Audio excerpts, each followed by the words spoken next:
ஏன்னா சனி பயிற்சி, குரு பயிற்சி எல்லா பயிற்சியும் இந்த ஒரே வருஷத்துல வருது. இந்த தமிழ் புத்தாண்டுக்கு அப்புறமாச்சும் ஒரு மறுமலர்ச்சி உண்டாகுமா? சூரியன் பிரகாசமா உச்சத்துல வந்துட்டாருன்னா நமக்கு அதனால அடுத்த இந்த வருஷத்துல அறுவடைகள் இருந்து எல்லாமே நல்லபடியா இருக்க போகுது அப்படிங்கிறதுக்காக முத நன்றி செலுத்தக்கூடிய ஒரு நாளாவே வந்து தமிழ் புத்தாண்டு அப்படிங்கிறத ரொம்ப சித்திரை திருவிழாவாவே கொண்டாடிட்டு இருக்காங்க. இதுல வந்து 3ஆம் இடத்துல இருக்கக்கூடிய குரு பகவான் 3ல இருந்து அப்படியே 4க்கு இறங்குறாரு. 4ஆம் பாவகம் அப்படிங்கிறது ஒரு சுபஸ்தானத்தை கொடுக்கக்கூடிய ஒரு இவங்களுக்கு இந்த வருஷத்துல மாற்றம், நான் சொன்ன மாதிரிதான் எல்லா மாற்றமும் நல்ல மாற்றமா இருக்க போகுது. அதுல எதுவும் கொஞ்சம் கூட சந்தேகமே வேண்டாம்.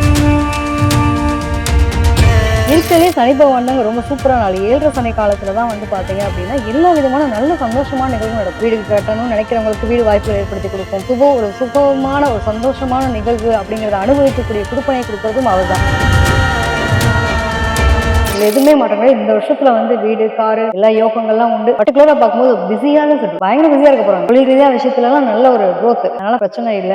உடல் ஆரோக்கியத்துல வேலை ஓடிட்டே இருந்தா எப்பதாங்க சாப்பிடுறது, எப்பதான் தூங்குறது, எப்பதான் வீட்டை மெயின்டைன் பண்றது. இந்த வகையில பார்க்கும்போது உங்களுக்கு கொஞ்சம் நல்ல லாபத்துல வந்து லாபமா கிடைக்கக்கூடிய காலகட்டம் தான்.